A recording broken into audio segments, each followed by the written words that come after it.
पुणे जिल्ह्यातल्या राजगुरुनगर नगर परिषदेच्या निवडणुकीमध्ये एका धक्कादायक प्रकाराची सध्या चर्चा रंगलेली आहे आणि त्यामुळे ही नगर परिषदेची निवडणूक सध्या चांगली चर्चेतही आलेली आहे।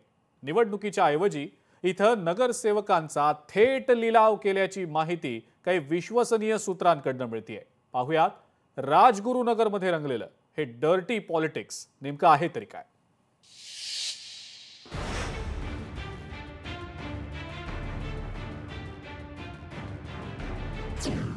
नगरसेवक पदासाठी लावली बोली। नगरसेवकासाठी 1,03,00,000चा लिलाव। राजगुरुनगरमध्ये द डर्टी पॉलिटिक्स। राज्यात सध्या निवडणुकीची धामधूम सुरू आहे। प्रत्येक पक्षाचे उमेदवार हे नगरसेवक होण्यासाठी आटापिटा करताना दिसत आहेत, परंतु राजगुरुनगर परिषदेच्या एका वॉर्डमधील उमेदवार मात्र निवांत आहे आणि त्याला कारणही अगदी तसंच आहे। या ठिकाणी एक नगरसेवक हा बिनविरोध निवडला गेला आणि तेही चक्क लिलावात बोली लावून, अशी चर्चा येथील स्थानिक राजकीय वर्तुळामध्ये रंगली आहे। परंतु सर्वानुमते हे झाल्यानं यावर कोणी बोलण्यास तयार नाहीये। यामध्ये पुरुष नगरसेवकासाठी तब्बल 1,03,00,000चा लिलाव झालाय, तर महिला नगरसेविका पदासाठी 22 लाखांचा लिलाव झाल्याचं बोललं जात आहे। हे जर असं असेल तर योग्य नाहीये असं स्थानिक नेते सांगतायत। तर वार्ड क्रमांक 1 मध्ये अशा प्रकारचा निर्णय झाला की नाही दिला याचा कुठलाही पुरावा नाही।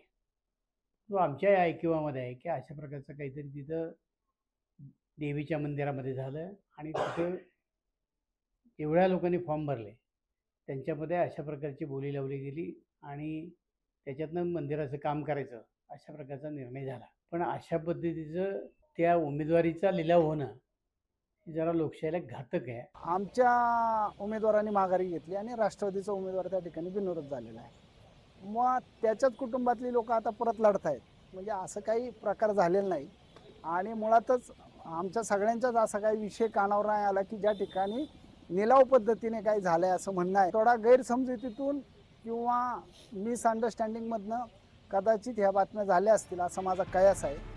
राजकारण आणि पैसा यापेक्षा एकतेचा विचार अग्रस्थानी ठेवत ग्रामस्थांनी निवडणुकीत एकजुटीचा आदर्श घातल्याचा दावा केला जातोय। राजगुरुनगर शहरातील थिगळस्थळ प्रभागात नगर परिषदेच्या निवडणुकीत काही जागा बिनविरोध झाल्यात। यातून गावातील सर्व समाज बांधव आणि भावकी एकत्र येऊन या विचारावर एकत्र राहू आणि विकासासाठी लढू या भूमिकेतून एकच उमेदवार ठरवण्यात आलाय।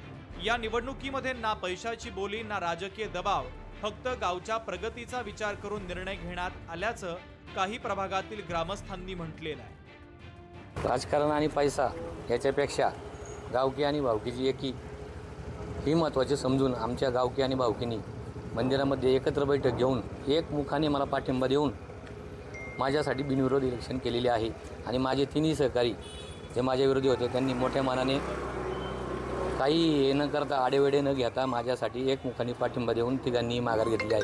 आणि हे लिलाव वगैरे ह्या बातम्या कुणी पसरवल्यात ह्या साफ खोट्या आहेत। सर्व गाव एकत्र होऊ की बाबा कुठंतरी आपल्याला वेगळा वार्डला दिशा द्यायची, गावकी भावकीत वाद होऊ नये, यासाठी आपण सगळे एक राहिले पाहिजे, गावाचा विकास पुढे गेला पाहिजे। त्यासाठी बापूसाहेब थिगळे असेल, मी असेल, दीपक थिगळे असेल, मनोज थिगळे असेल व सर्व ग्रामस्थ यांच्या सर्वानुमताने आम्ही किशोर थिगळे यांची नगरसेवकपदी बिनविरोध निवड केलेली आहे।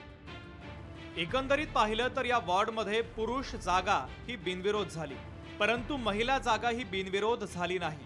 त्यामुळे या लिलावाची शाश्वती देता येत नाही। परंतु अशा प्रकारे जर लोकप्रतिनिधी निवडले जात असतील तर भविष्यात लोकशाही अडचणीत आल्याशिवाय राहणार नाही।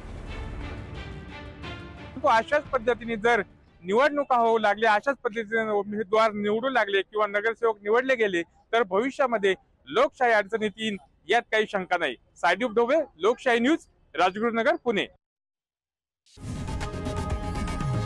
लोकशाही मराठी ऐका, पहा, जागरूक रहा।